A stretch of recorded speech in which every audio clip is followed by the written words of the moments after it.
Ladies and gentlemen, if I told you there was a movie out there written by Rod Serling starring Frank Sinatra, it was a heist movie involving ocean liner. He said, "My God, Jeffrey, this seems like a great movie." He said, "Why haven't I seen it?" Well, good question. I don't remember the last time Assault on a Queen has ever been shown on television. I don't know, just because TCM doesn't really do it very often, but did decent at the box office, especially in North America and internationally. Now, Assault on a Queen came out in '66, an American action adventure film directed by Jack Donahue and starring again Frank Sinatra and an up and coming ingenue called Verna Lissi. Based on a '59 novel by Jack Finney, was adapted for the screen by Rod and released by Paramount on June 15, '66.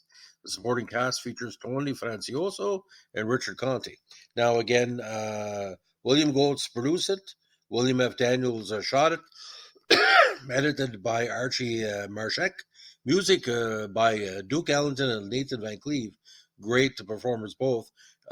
Seven Arts and Sinatra and Prices put it out.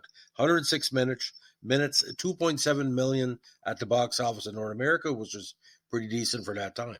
Now, in this one, after a World War II German submarine that has been missing for 20 years is retrieved in the Bahamas by diver Mark Brittain, the wealthy Rosa Lucchesi and her partner Vic Rossetier, who have been searching for sunken Spanish galleons, hired the submarine.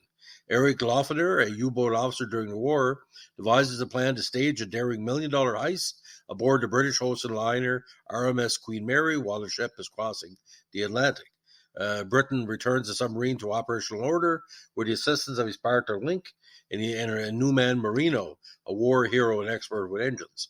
Now disguised as officers from a British submarine in a top secret mission, Britain, Rossiter, and Loeffner bluff their way aboard the Queen Mary and threaten its captain with a torpedo attack if he or his crew refuse to comply with their demands to be granted access to the cash in the ship's safe. They reach a safe and stuff large bags full of cash. After trying to wrest a valuable ring from a lady's finger, Rossiter is shot and killed by a member of the Queen Mary's crew. Now, the two surviving men flee to Queen Mary and reach a submarine, but Britain must abandon the stolen money when Loeffner prepares to dive the submarine without him. When a U.S. Coast Guard cutter in the vicinity comes to the ocean liner's aid, Loeffner wants to fire the submarine's torpedoes at it, but Britain voices strong opposition. Loeffner draws a gun and a scuffle ensues, in which Loeffner accidentally shoots his friend Moreno. Loeffner manages to fire the torpedoes, but the Coast Guard men destroy them before they can reach the cutter. Britain, Rosie, and Link dive off the submarine just before the cutter rams into it, killing Loeffner. The three remaining gang members survive, paddling a raft with no loot and headed for South America. Now, the U.S. Coast Guard cutter seen the film was portrayed by the Miami-based USCGC Androscoggin. The USCGC Minnetonka is also listed in the film's final credits, as was shown in some scenes. At the time of the filming, Minnetonka was home port in Long Beach, close to Paramount studio facilities in Hollywood. Now, it was only released on DVD and Blu-ray by Olive Films, and get this, March 27, 2012.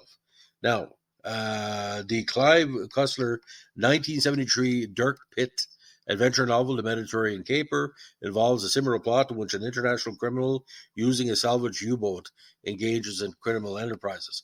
So, Frank Sinatra was 10 years too old for this part, but again, the plot seemed to be pretty decent, but you rarely see it, and it's kind of weird because this is a Rod Serling script and, pretty decent. Rod was doing all kind of different work at the time. So that's the story about Assault on the Queen, starring the great Rod Serling as writer and Frank Sinatra as the presenter of their Serling work. If you like what we're doing here, we're a Rod Serling podcast. Let us know what a like, comment, subscribe, or share. And as the Rod would like to say, thanks for listening. Have a good day. Bye.